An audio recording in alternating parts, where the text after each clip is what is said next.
जय जिनेंद्र बंधुओं, सारथी सेवा समूह में आप सभी का स्वागत है। मुनि श्री 108 कुंतु सागर जी मुनिराज व एलक श्री 105 सिद्धांत सागर जी का 2020 का चातुर्मास नेहानगर निवासियों को प्राप्त हुआ है। धर्म लाभ हेतु आचार्य गुरुवर 108 विद्यासागर जी मुनिराज द्वारा रचित महाकाव्य मूकमाटी की कक्षा मुनि श्री 108 कुंतु सागर जी मुनिराज द्वारा ली जा रही है। हम आप तक यह कक्षा पहुंचा रहे हैं, जिसे रोज आप सारथी सेवा समूह के फेसबुक पेज या यूट्यूब चैनल पर प्रातः 9 बजे देख सकते हैं।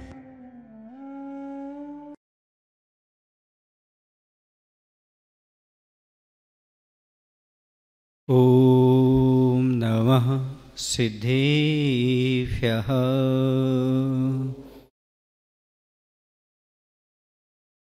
ओम नमः सिद्धेभ्यः। जय श्री ओम नमः सिद्धेभ्यः।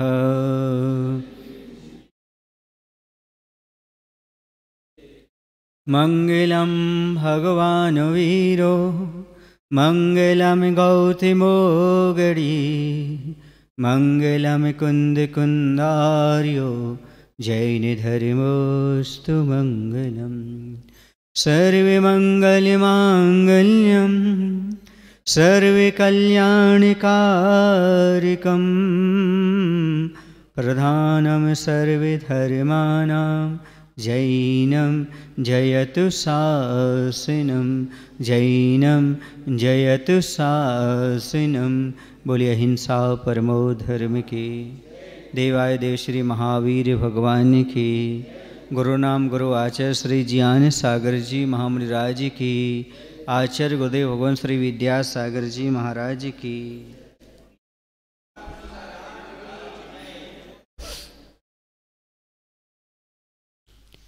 दाता और पात्र का प्रकरण चल रहा है। गृहस्थ भगवान का अभिषेक पूजन आदि करने के बाद पड़गहन के लिए उपस्थित होता है। भगवान का अभिषेक कैसा है तो कल बताया था कि समस्त विघ्नों को नष्ट करने वाला है। जो चाहते कि अपने जीवन से संकट विघ्न दूर हों तो उन्हें प्रतिदिन भगवान का अभिषेक करना चाहिए। वैभव संपन्नता को देने वाला है, अर्थात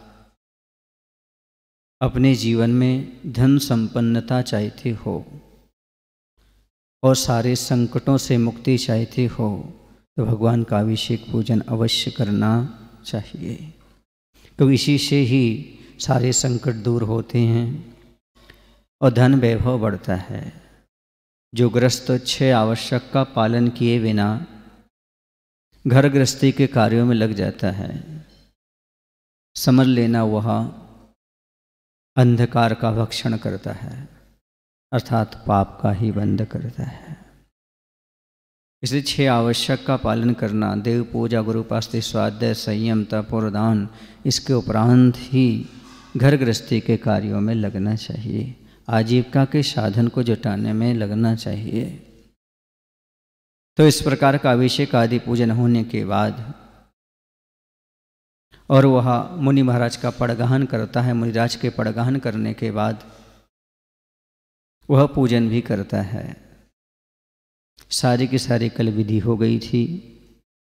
महाराज स्वयं निवेदन भी कर रहा था, पंचांग नमस्कार भी कर लिया था और वह हाथ जोड़ करके महाराज से निवेदन कर रहा था कि महाराज आप अंजलि मुद्रा छोड़ करके भोजन ग्रहण कीजिए। प्रश्न नंबर 326। दान विधि में दाता को कुशल पा अंजलि छोड़ दोनों हाथ धो लेता है पात्र। और जो मोह से मुक्त हो जीते हैं, राग रोष से रीते हैं, जन्य मरण जरा जीर्णता जिन्हें छू नहीं सकते, अब क्षुधा सताती नहीं जिन्हें, जिनके प्राण प्यास से पीड़ित नहीं होते, जिनमें स्मय विस्मय के लिए पल भर की प्रशय नहीं, जिन्हें देखकर भय ही भयभीत हो जाता है, सप्त भयों से मुक्त अभय निधान वे, निद्रा तंद्रा जिन्हें घेरती नहीं, सदा सर्वथा जागृत मुद्रा, स्वेद से लथपथ हो वह गात्र नहीं, खेद श्रम की यह बात नहीं। अब कह रहे हैं कि मुनि महाराज क्या करते हैं, जब श्रावक निवेदन करता है अंजलि मुद्रा छोड़ करके भोजन ग्रहण करिए, तब महाराज अपनी मुद्रा को छोड़ दोनों हाथों को स्वच्छ उष्ण जल से धो लेते हैं। सामने वाला जल चलाता है, हाथ धुल जाते हैं। फिर उसके उपरांत क्या होता है, वह नासा दृष्टि करते हुए, कौन, मुनि महाराज क्या करते हैं, कायेश्वर करते हैं और अरहंतों की भक्ति करते हैं। समझ रहे ना, कायेश्वर करते हुए सिद्ध भक्ति पढ़ते हैं। क्या करते हैं, अरहंत सिद्ध का नाम लेते हुए कैसी भक्ति करते हैं, कैसे भी अरहंत प्रभु सो बताया जा रहा है।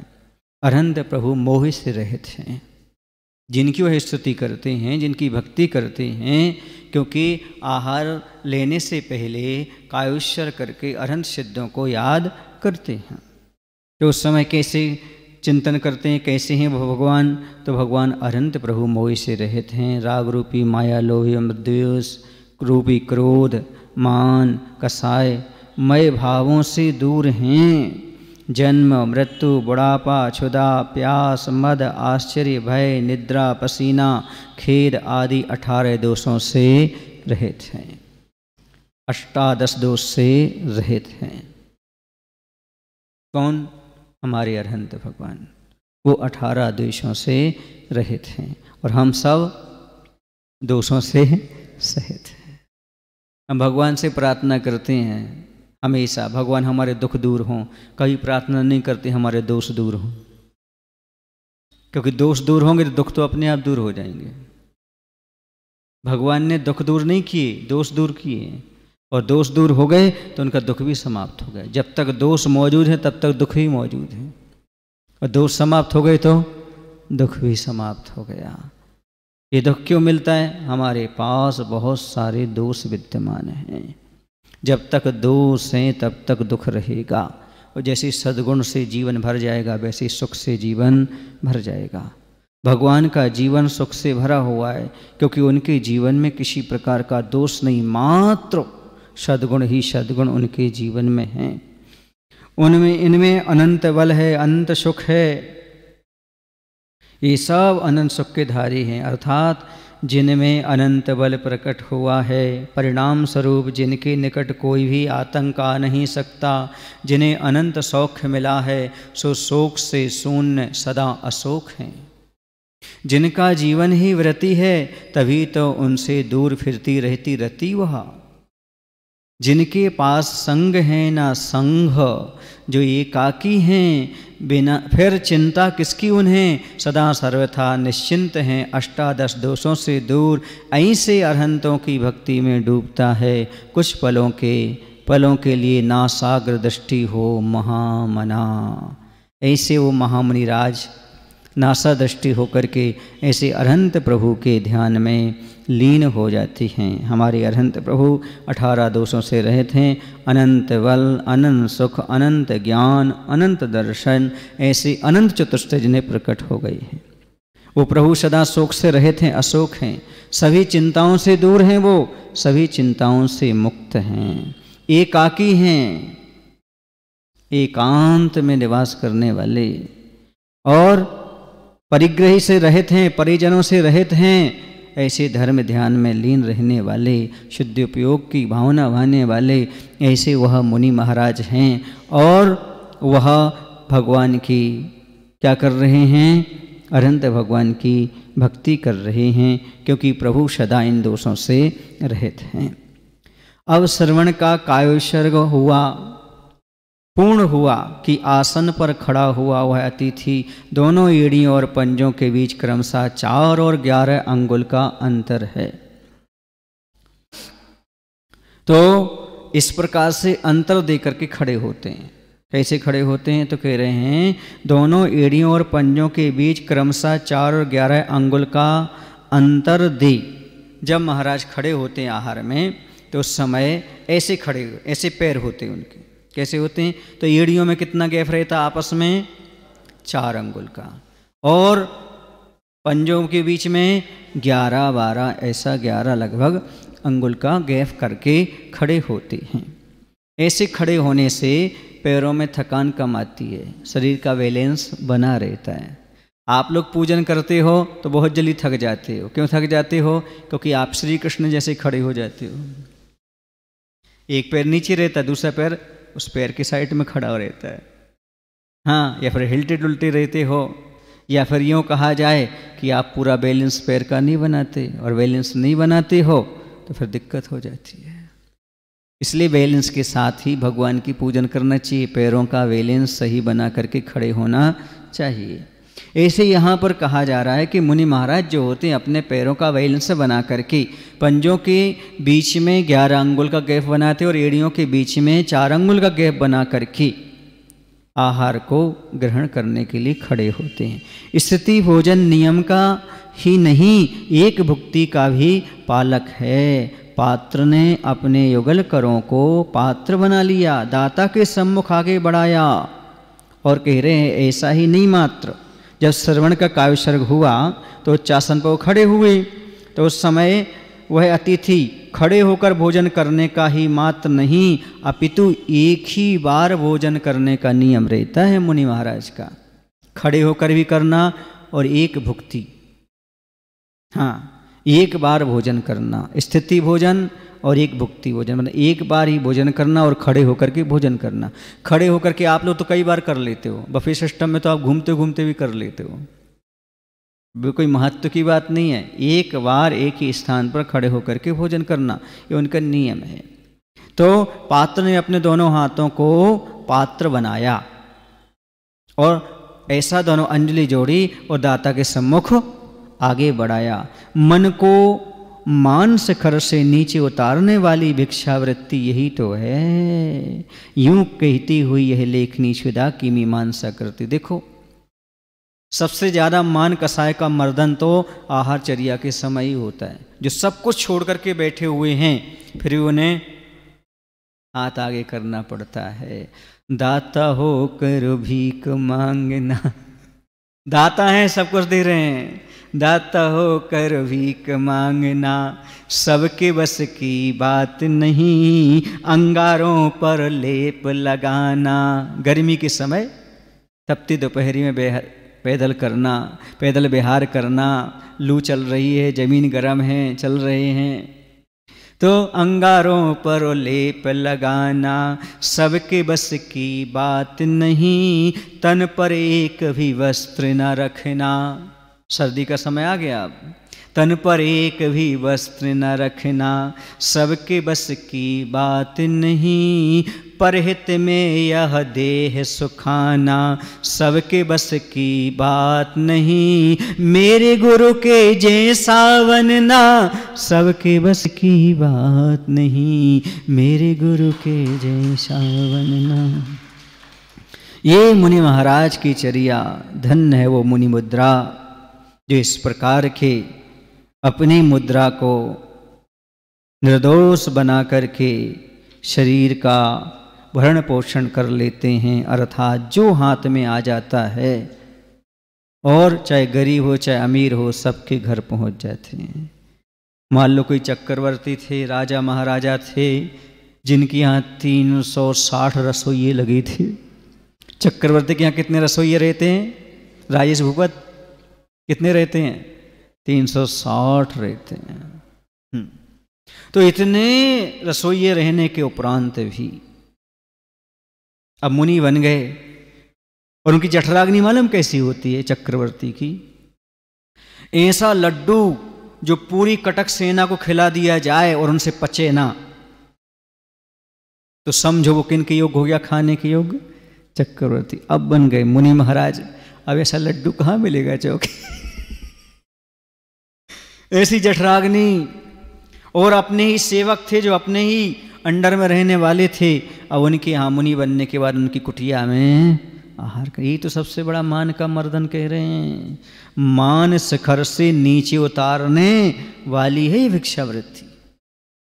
मान का मर्दन किए बिना, माधव धर्म को पाए बिना ये संभव ही नहीं है मुनि महाराज की आहार की चर्या। क्योंकि सबके घर जाना, गरीब हो अमीर हो कैसा भी हो, पहले नौकर चाकर रहे हों, वो कोई भी रहे हों अपने अंडर में, फिर भी उनके यहाँ जाकर क्या करना, आहार करना, उनकी कुटिया को जाकर के पवित्र करना। इसलिए सबसे बड़ा मान कसाय को धक्का तभी लगता है। इससे मालूम पड़ता है कि महाराज मान को छोड़ करके कैसे एक गरीब की कुटिया में प्रवेश कर जाते हैं। अब देखो, आप लोग किसी के यहाँ जाते, बड़ा संकोच होता है भोजन करने में, होता कि नहीं होता? और ये दो व्यक्ति सामने खड़े हों तो और भोजन नहीं होता, और महाराज के सामने तो मानते नहीं कुछ लोग, तो जबरदस्ती नहीं, हम तो सबसे पहले देंगे, हम तो खड़े ही रहेंगे, आहार देने के बाद भी खड़े रहेंगे। ऐसी स्थिति होती है। ऐसा नहीं कि दूसरे को दे दें या कुछ अपन पीछे चले जाए, नहीं, हम सबसे पहले आएंगे। तो ऐसी स्थिति में बड़ा मुश्किल होता है। क्रोध भी नहीं करना, बताओ, हाँ, डांट भी नहीं सकते, बताओ, नहीं, क्योंकि महाराज जी तो चौके में बड़ी गुस्सा दिखाते हैं भैया, बड़ा क्रोध आता है। हाँ, कभी कभी ऐसा होता है चौके वाले बेचारे पीछे रह जाते हैं और आगे, हाँ, अब चौके वालों से कहो तुम आगे आ जाओ तो वो कहते वो चौके की तो है, अब हम क्या करें, बताओ, ये भी समस्या होती है। आड़ोस पड़ोस में उनकी, अब चूंकि अपनी रिश्तेदारी खराब ना हो, गुडविल खराब ना हो, इसलिए वो कह देते चौके की तो हैं, और पीछे से धीरे से कह देते इन्हें पीछे तो कर दो महाराज। अब बताओ, दोनों बातें हो गई है, तो अब कराओ महाराज, क्या करें? पीछे से क्या कह देते, जी खड़े हैं जी, तो हट नहीं रहे, हम कैसे आए? बड़ा मुश्किल होता है। अब ग्रस्त को भी अपना धर्म निभाना है और महाराज को तो महाराज फिर कहते चलो साइड में हो जाओ, उनको आने दो, तो सामने वाले को बुरा लग जाता है। अब लग जाए तो लग जाए भैया, और चौके वाले को भी तो सामने लाना पड़ता है। और चौके वाला मना नहीं कर सकता, क्योंकि समाज के हैं, बाजू वाले हैं, परिवार के लगते हैं, अब आए हैं तो क्या कर सकते हैं। पर ये उन्हें सोचना चाहिए, किनको, जो आए उन्हें सोचना चाहिए, अपने दो ग्रास दें और अपने साइड में हो जाएं। हाँ, फिर चौका वाला कहे आप आइए, आप आइए, तो आप दीजिएगा। दूसरी बात ये है कि यदि आप दूसरे का सामान उठा करके दे रहे हो, है ना, तो उसमें पर्व विदेश नाम का दोष आता है। आपकी सामग्री तो है नहीं, आप सामने वाले को उठा करके दे रहे हैं। तो थोड़ा विवेक भी उनके पास होना चाहिए। आजकल तो ऐसा हो गया, बताते हैं, कुछ लोग ऐसे करते हैं जूते चप्पल पहन कर घर से आते हैं और अपने आप को सोला वाले मानते हैं।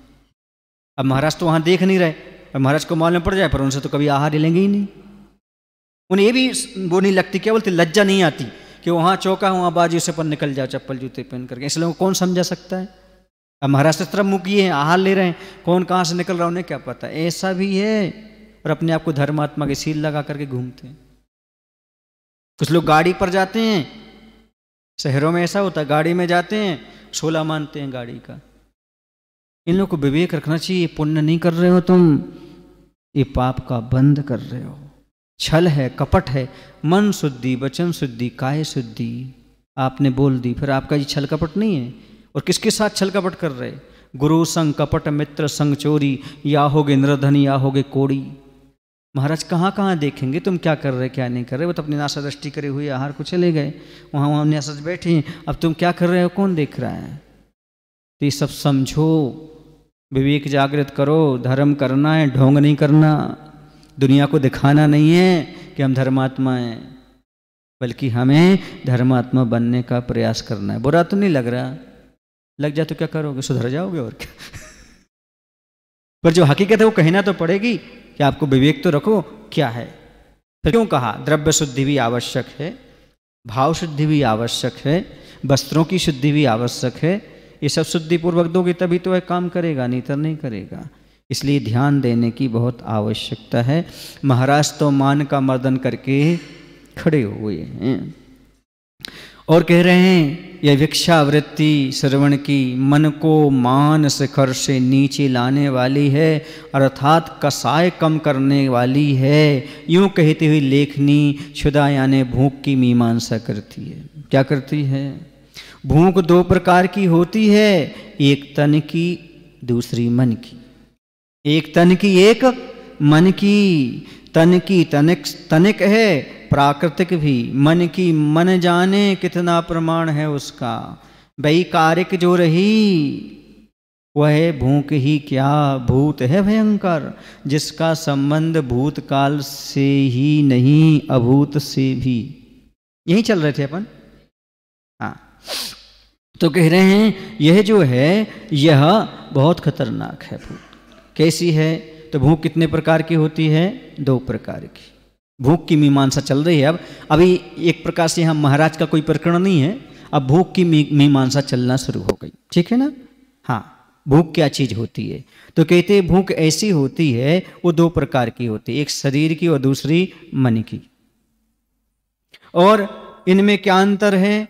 तो जिसमें शरीर की भूख तो थोड़ी सी है, शेर आधा शेर, किलो आधा किलो, पेट कितना खाएगा? हाँ, लेकिन मन की भूख कितनी है?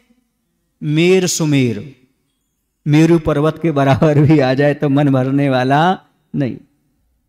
आज आदमी के लिए धर्म करने को समय क्यों नहीं है? कोरोना तो चला गया और कोरोना से डर नहीं है, उसको दुकान खोल रहा है, फिर भी क्यों नहीं? इसलिए बंधुओं, क्योंकि पेटी भरने की चिंता है, पेट भरने की चिंता नहीं। जिन्हें पेटी की चिंता नहीं वो यहां बैठे हुए हैं, जिन्हें पेटी की चिंता है वो सुबह से दुकान पर बैठ गए। ये पेटी की चिंता सताती है आदमी को, पेट की नहीं। ये पेटी की चिंता मन की भूख है। पेट की भूख कितनी सी है? सिकंदर ने भी क्या खाया, पर दुनिया पर राज्य क्यों चाहा? तो कि मन की भूख थी। सोने के सिक्के खाए क्या उसने? सोने के बिस्कुट खाए क्या? गेहूं का ही आटा खाया होगा, चना का आटा ही खाया होगा, वो तो गरीब भी खा लेता है। एक बार सिकंदर विजय के लिए निकला, रास्ते उसे प्यास लगी, एक अम्मा ने उसे पानी पिलाया। बोले कहाँ जा रहे हो? बोले विश्व को जीतने जा रहे हैं। बोले फिर क्या करोगे विश्व को जीत के? बोले शांति से बैठेंगे। बोले अभी क्या होगा, अभी भी शांति से बैठ जाओ ना, जीतने की क्या जरूरत है? शांति से ही तो बैठना है ना, अभी शांति से बैठ जाओ। दूसरों की शांति छीन करके तुम कभी शांति पा सकते हो क्या? दूसरों को लूट करके, दूसरों को बर्बाद करके, उनके घर को उजाड़ करके शांति कैसे मिलेगी तुम्हें? जरा सोचो तो पेट की भूख ये नहीं देखती, ज्यादा नहीं लगती, लेकिन मन की भूख कुछ नहीं देखती, अर्थात वह कोई भी पाप करने के लिए तैयार हो जाता है। कारण वह विकारी भावों से उत्पन्न होने वाली है। यह भूख ही भयानक भूत के समान है। भूत देखा आपने? हाँ, खतरनाक होता है, जिसको भूत लग जाए तो हालत खराब। ऐसी मन की भूख बहुत खतरनाक होती है। भूख भी भूत जैसी हो गई। भैया तुम्हें भूख लगी कि भूत लगे? जिन्हें भूख लगी है वो भगवान की पूजन अर्चन करने के बाद, स्वाध्याय के बाद दुकान खोलते हैं, और जिन्हें भूत लगे हैं वह प्रातः काल उठ करके सबसे पहले काम धंधे में लग जाते हैं। भूत अलग चीज है और भूख अलग चीज है। तो ये मन की भूख को भूत जैसा कहा है। ये 3 लोक की संपदा पाकर भी मिटती नहीं है, मात्र अतीत काल से ही नहीं किंतु भविष्य से भी इसका संबंध है। भविष्य में भी चली जाती है, भविष्य की भी चिंता करती रहती है। यही कारण है कि आज तक यह संसारी प्राणी 100 तत्व को उपलब्ध कर सुखी नहीं हो पाया, अभी तक वह अभिभूत नहीं हुआ। अर्थात इसका संबंध भूतकाल से ही नहीं अभूत से भी है। इसी कारण से अभी तक प्राणी है अभिभूत जो नहीं हुआ, 100 को उपलब्ध नहीं हुआ, अर्थात स्वयं को आज तक इसने उपलब्ध नहीं किया। किस कारण? मन की भूख के कारण, पेट की भूख के कारण नहीं। पेट की भूख को तो मुनि महाराज भी समन करते। देखिए जो मन की भूख है, मन को तो बस में करते हैं। आप लोग मन को बस में करिएगा, ये कहा जा रहा है। 2 प्रकार की भूख का व्याख्यान हो गया। आदमी जितने भी पाप करता है वो पेट की भूख के लिए नहीं करता, पेटी की मन की भूख के लिए करता। मन कहता है ऐसा होना चाहिए, मन कहता है ऐसा होना चाहिए, मन कहता है ऐसा होना चाहिए। ये सब मन माना करता रहता है मन, और मन की नहीं होती तो बस फुसकारने लगता है। मन सांप के समान है। किसके समान है? हाँ, गौरव किसके समान है? सांप के समान है। जब तक बीन बजाते रहो तब तक नाचता रहता है, और जैसे बीन बजाना बंद करो तो फुसकारने लगता है। मन की जब तक होती रहती है तब तक कोई बड़ा खुश बना रहता है, और जैसे मन की नहीं हुई तो फिर देखो मनमाना करने के लिए तैयार हो जाता है। जहां तक इंद्रियों की बात है, उन्हें भूख लगती नहीं, बाहर से लगता है कि उन्हें भूख लगती है। रसना कब रस चाहती है, नासा गंध को याद नहीं करती। स्पर्श की प्रतीक्षा स्पर्शा कब करती, स्वर के अभाव में ज्वर कब चढ़ता। समणा को बहरी समणा जी भी जीती मिलती है। आंखें कब आरती उतारती हैं, रूप की स्वरूप की। ये सारी इंद्रियां जड़ हैं, जड़ का उपादान जड़ ही होता है। जड़ में कोई चाह नहीं होती, जड़ की कोई राह नहीं होती। सदा सर्वत्र सब समान, अंधकार हो या ज्योति। हाँ हाँ, विषयों का ग्रहण बोध इंद्रियों के माध्यम से ही होता है। विषय रसकों को वस्तु स्थिति यह है कि इंद्रियां ये खिड़कियां हैं, तन यह भवन रहा है। भवन में बैठा बैठा पुरुष भिन्न भिन्न खिड़कियों से झांकता है।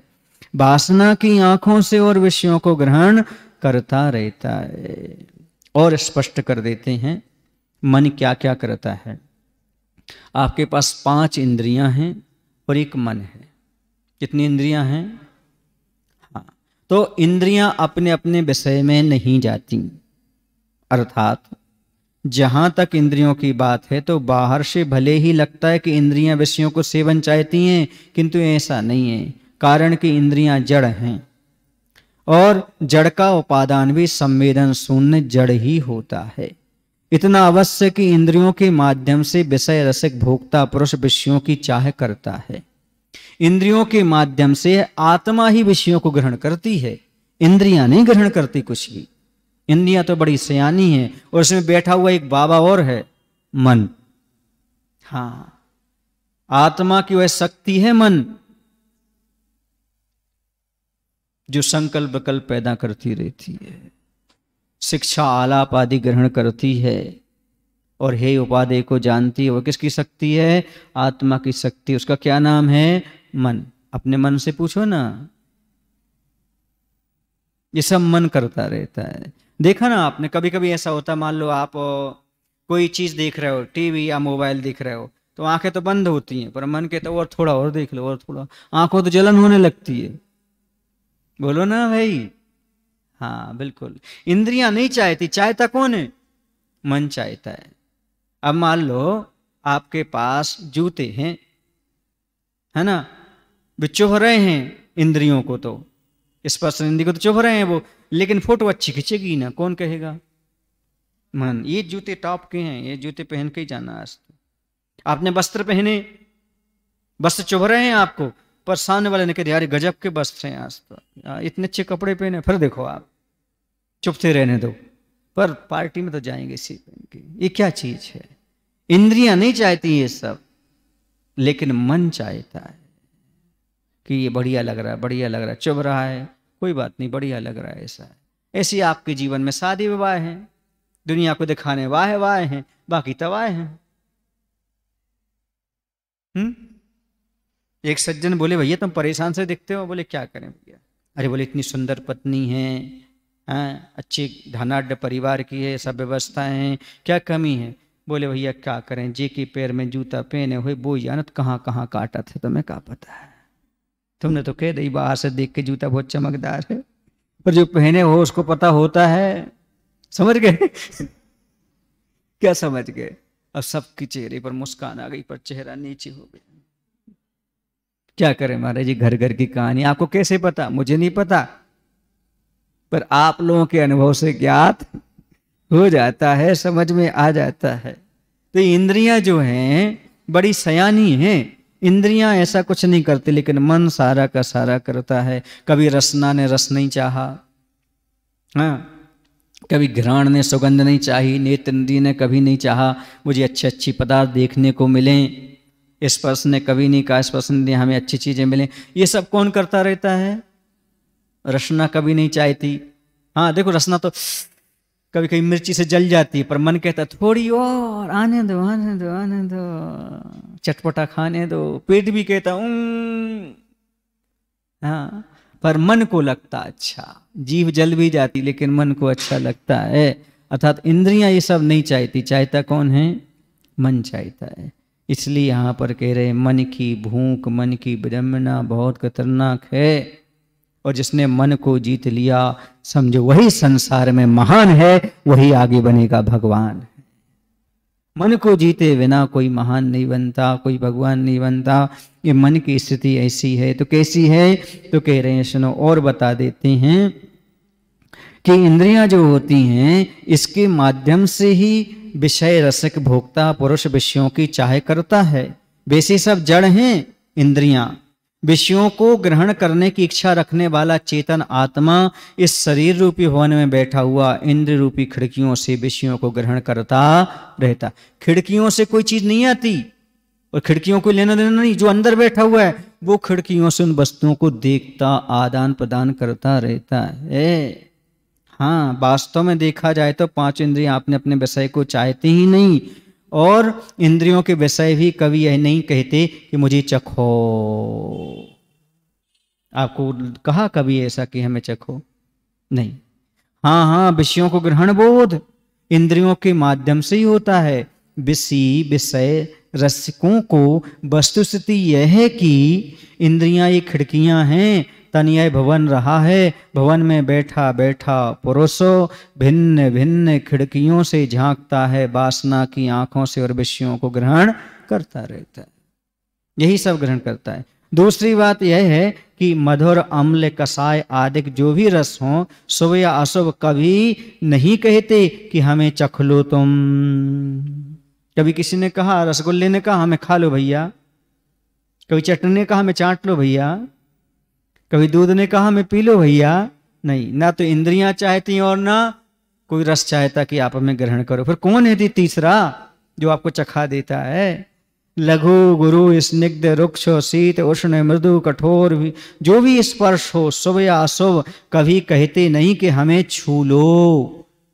कड़क हो, मुलायम हो, ये स्पर्श आदि कभी नहीं कहते। गद्दे कभी नहीं कहते हमारे पर बैठो, कभी हमें स्पर्श करो। सुरभि या द्रवि जो भी गंध हो, शुभ या अशुभ, कभी कहते नहीं कि हमें सूंघ लो तुम। कभी सुगंध ने कहा हमें सूंघ लो, फूल ने कहा हमें सूंघ लो, इत्र ने कहा नहीं कहा, दुर्गंध ने भी कभी नहीं कहा हमें सूंघ लो। कृष्ण नील पीत आदि जो भी वर्ण हो, काले नीले पीले, कोई भी कलर नहीं कहते हमें देखो आप। कहते क्या? कोई रंग नहीं कहते। कभी कहते नहीं कि हमें लख लो तुम। और सारे गामा पाधानी जो भी स्वर हों, शुभ या अशुभ, कभी कहते नहीं कि हमें सुन लो तुम। कभी कहा उन्होंने संगीत ने कहा हमें सुनो? कभी तो कह सकता हमें सुनो, संगीतकार कहता हमें सुनो, पर कभी स्वरों ने कहा, भजन ने कहा, गीत ने कहा मुझे सुनो?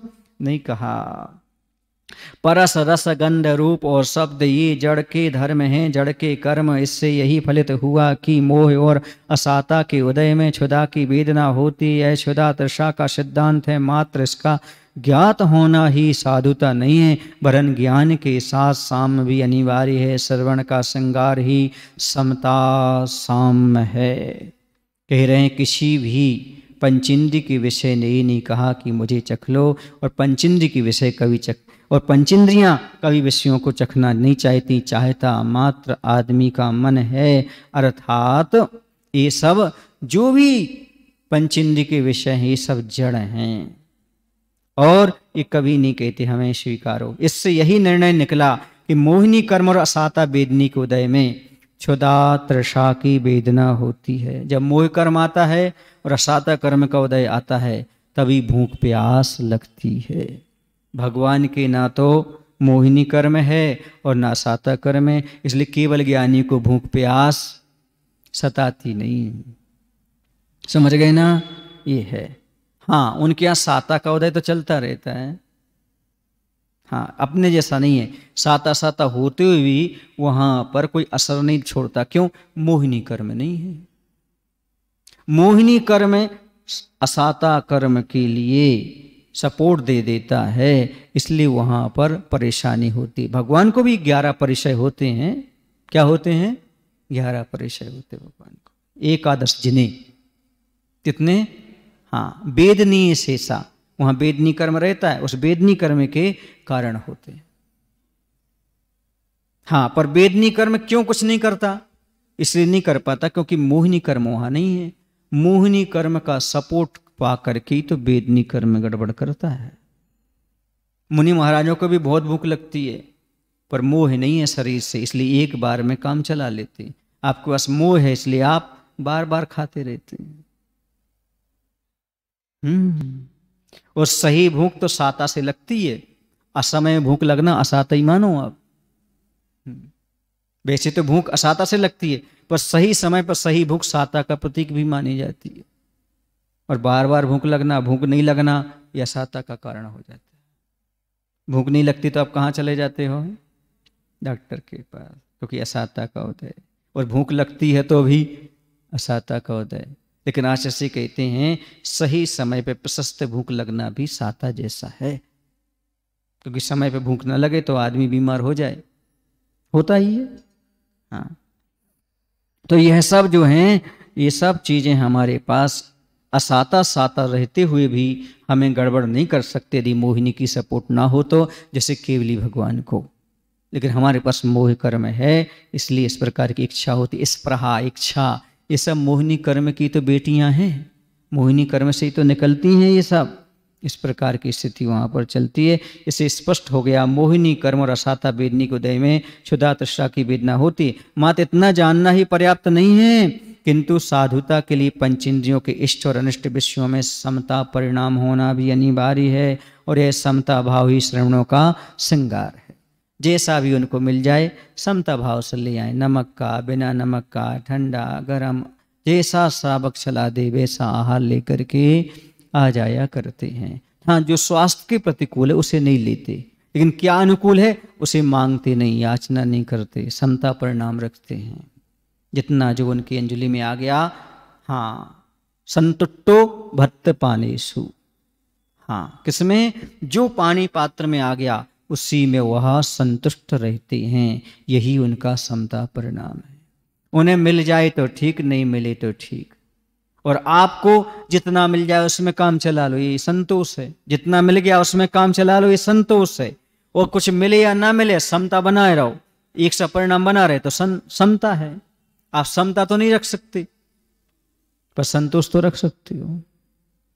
सुन रहे हो? हाँ, घर में जो बना दिया उसमें तो संतुष्ट हो जाओ। आपने स्वयं कहा था ये बना देना, वो बना रहा, उन्होंने बना दिया, उसमें भी आपको संतुष्टि नहीं है, नमक कम है, ऐसा है, नखरे दिखा रही, जल गई, ऐसा हो गया, बे हो गया। उसमें संतोष रखो आप, जो आपको मिल रहा है। क्योंकि जब आप बना के खाते हो ना तो जली रोटी भी आपको अच्छी लगती है ना, क्योंकि आपने अपने हाथ से बनाई है। बोलो सही है गलत? सही है। नमक कम ज्यादा हो जाए तो भी अच्छा लगता है, पानी डाल लेते हो चल जाएगा सब कुछ, ऐसा। तो उस समय आपको संतोष रखने की आवश्यकता। और साधुओं के लिए सबसे बड़ी चीज है समता परिणाम। सुगंध और दुर्गंध समान प्रतीत होने लगे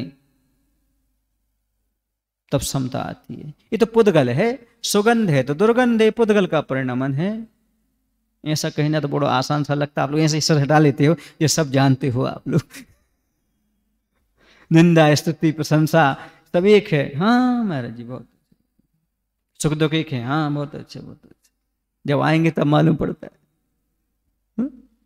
ये सब पुद्गल के परिणामन समझ करके मुनि महाराज समता परिणाम को रखते हैं, क्योंकि समणों का श्रृंगार यदि कोई है तो समता रूपी हार है। वो समता का हार अपने गले में पहन लेते हैं, फिर कभी हार नहीं मानते, हमेशा उन्हें आनंद ही आनंद आता रहता। समता उनके गले का हार, साम्य धन रखते हैं, समता रूपी धन उनके पास होता है। समता रूपी धन में ही उनका पूरा का पूरा जीवन निकल जाया करता है। वह समझते हैं ये सुख दुख आता जाता रहता है, एक सिक्के के दो पहलू हैं। भूख प्यास आती जाती रहती है, कर्म के उदय में होता रहता है, सर्दी गर्मी होगी ही। ये सब समता परिणाम से सहन करते हैं, तब जाकर के वह श्रवण अपनी साधना में लीन रह पाते हैं।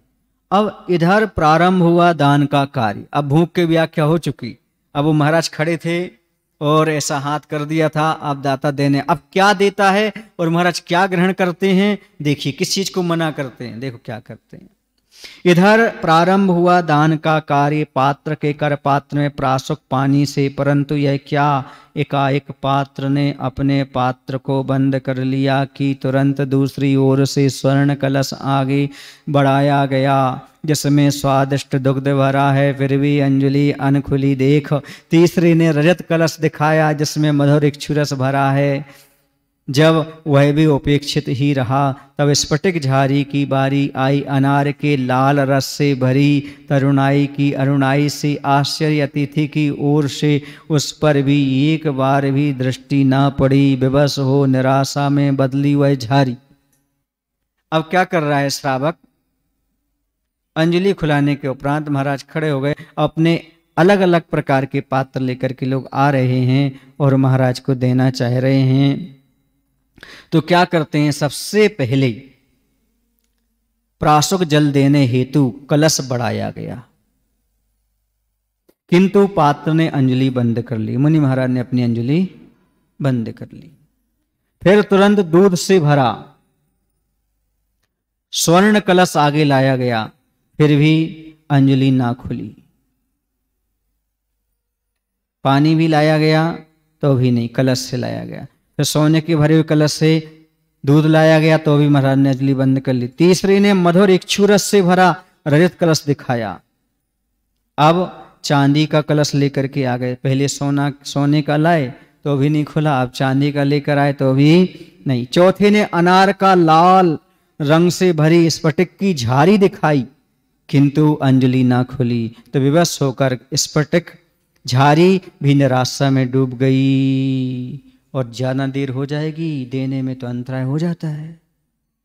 हाँ, विलंब नहीं करना चाहिए। महाराज खड़े हो गए तो विलंब नहीं, तत्काल सामग्री ला करके सामने देना चाहिए, वरना ज्यादा देर हो जाती है तो अंतराय बताया। विलंब देने वाले दाता के कारण विलंब हो जाए तो। अब अधिक विलंब अनुचित है, अंतराय मानकर बैठ सकता है, बिना भोजन अतिथि जा सकता है। अब 4 चीजें दिखा दी फिर भी नहीं ले रहे, ज्यादा विलंब मत करो अब, वरना महाराज अंतराय करके बैठ सकते हैं। बिना भोजन अतिथि जा सकता है। आशंका है परिवार के मुख पर उभरी और मन में प्रभु का स्मरण करते किसी तरह धरती धारते पूरी तरह शक्ति समेट कर कपते कपते करों से माटी के कुंभ को आगे बढ़ाया सेठ ने। लो अतिथि की अंजलि खुल पड़ती है। स्वाति के धवलिम जल कणों को देख सागर और पर तैरती सुक्तियां की भांति 4-5 अंजलि जलपान हुआ। कुछ इक्षु रस का सेवन, फिर जो कुछ मिलता गया बस अविकल चलता गया। जब चाहे मन चाहे नहीं, बिना याचना बिना कोई संकेत, बस पेट हो भूखा फिर कैसा भी हो भोजन, रसदार या रूखा सूखा सब समान।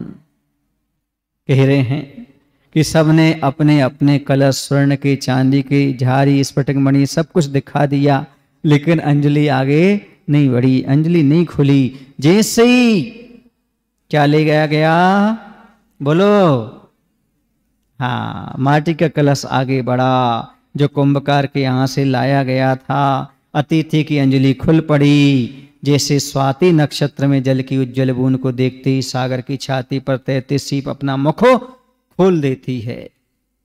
स्वाति नक्षत्र सीखा आपने, उसमें सीप होते ही समुद्र में तैरती रहती है और स्वाति नक्षत्र की बूंद आती है तो सीप का मुख खुल जाता है, उसमें जाके मोती बन जाते हैं। ऐसे ही मुनि महाराज के पात्र में अर्थात उनके हाथों में आपका दिया गया ग्रास पुण्य रूपी मोती में परिवर्तित हो जाया करता है। था तो पानी लेकिन मोती बन गया, था तो पानी लेकिन पुण्य में पवित्रता में परिवर्तित हो गया। मिट्टी के बर्तन ने काम कर दिया। और क्योंकि प्रसंग चल रहा है कुंभ का, किसका चल रहा है? कुंभ का, इसलिए यहां पर मिट्टी के कुंभ की विशेषता बताई है। 4-5 अंजलि जलपान करते हैं महाराज।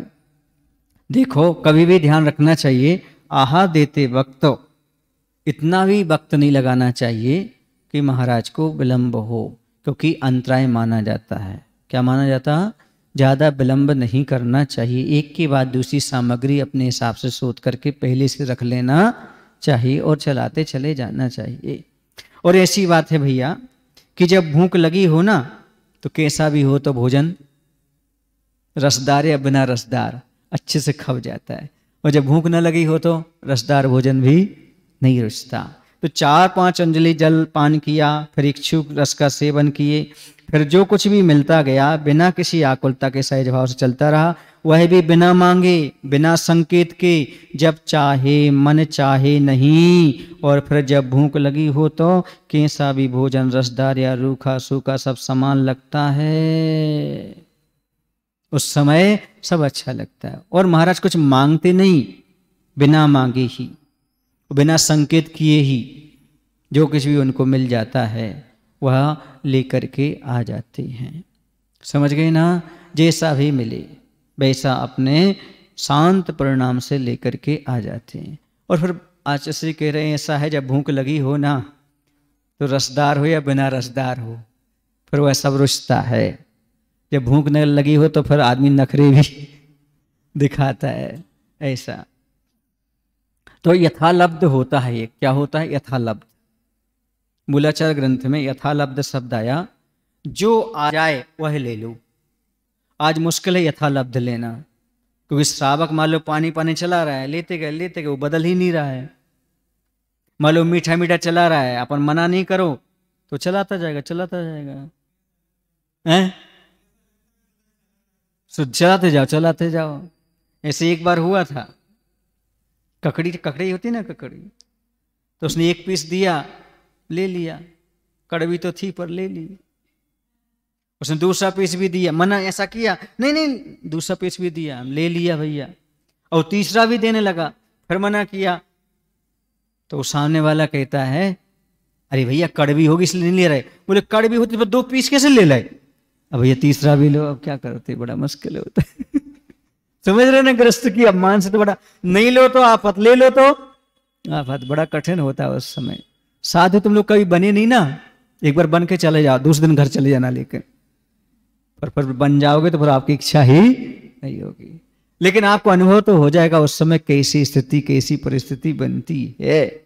कभी कभी ऐसा होता है कि वो अपन अभिव्यक्त नहीं कर पाते इस पदार्थ में क्या है, और कहना अच्छा भी नहीं लगता। हाँ, कभी कभी ऐसा होता है ठंडी के समय सब्जियों में घी जम जाता है। क्या जम जाता है? उसे लेते हैं तो गले में फंसता है। क्या होता? फंसता है। मना भी नहीं कर सकते और कुछ सवाल ही नहीं। अब जैसा जैसा यथालब्ध है लेते जाओ, यथालब्ध ऐसा। तो एक बर्तन से दूसरे बर्तन में भोजन पान का परिवर्तन होता है। क्या उस समय कभी बर्तन में कोई परिवर्तन आता है? एक बर्तन से दूसरे बर्तन में परिवर्तन हो गया, क्या बर्तन में कोई परिवर्तन आता है? क्या नहीं आता। ना ही कोई बर्तन नर्तन करता है, ना ही कोई बर्तन रुदन मचाता है। धन्य धन्य है यह नर और यह नर्तन, सब तनों में वर्तन। बर्तन की भी व्याख्या हो गई, और बर्तन और नर्तन दोनों की व्याख्या भी होगी। बर माने श्रेष्ठ, तन माने शरीर, सो बर्तन हो गया। और नर्तन मतलब मनुष्य पर्याय, सबसे अच्छा बर्तन है।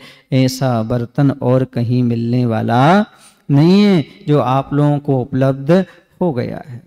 तो यहाँ पर यही बात कही जा रही है कि आप समझिए, एक बर्तन से दूसरे बर्तन में भोजन जाते समय बर्तन में कोई परिवर्तन नहीं होता। ना ही वह हंसता है और ना ही वह रोता है बर्तन। तो यहाँ पर बात चल रही है बंधुओं पात्र और पात्र में। पात्र माने मुनि महाराज, पात्र माने बर्तन। दोनों में ऐसा ही होता है। जैसे मुनिराज को अच्छा भोजन मिल जाए तो खुश नहीं होते, और अच्छा ना मिले तो नाराज नहीं होते।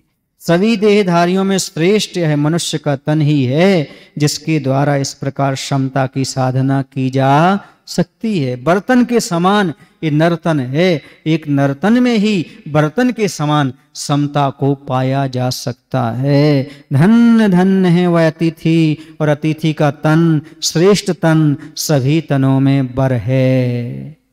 तन अर्थात सबसे श्रेष्ठ मुनि मुद्रा है। संसार में जितने भी हैं शरीरधारी, उन सब शरीरधारियों में सबसे बड़ा शरीर किसका है? सबसे वरदान वाला, सबसे महत्वपूर्ण शरीर किनका है? मुनि महाराज का। मुनि मुद्रा ध्यान रखो बंधु। जैसे नवनीत को घी बनाने के लिए बर्तन की आवश्यकता पड़ती है, वैसे ही इस नर्तन, सुन रहे ना आपको मनुष्य पर मिले, वैसे ही आत्मा रूपी नवनीत को परमात्मा रूपी घी बनाने के लिए नर्तन की आवश्यकता होती है। जैसे बर्तन को तपा करके घी बना लेते हैं, वैसे इसको तपस्या की आग में जला करके आत्मा से परमात्मा बना लेते हैं। इसलिए इस नर्तन को बर्तन समझो, आत्मा रूपी नवनीत को घी बनाने के लिए बर्तन का उपयोग करो, वरना बर्तन तो बर्तन है, रहा जाएगा, छूट जाएगा। इतना ही पर्याप्त है, क्योंकि 5 मिनट अभी आपकी कल की योजना के लिए भी देना है ना। तो आप लोगों को भैया जी बताएंगे, कल 21 तारीख है ना। हाँ, तो कल आपके लिए क्या कैसा करना है, और जिन लोगों को सौभाग्य पाना हो तो वो भी आगे काम कर सकते हैं। बोले महावीर भगवान की, आचार्य विद्यासागर जी महाराज की। हे प्रभु, हम सभी को इतनी शक्ति, इतनी बुद्धि देने की कृपा करो, ताकि हम अपने जीवन में मुनि मुद्रा का महत्व समझते हुए अपने स्तन को सार्थक बना सकें। नमोश।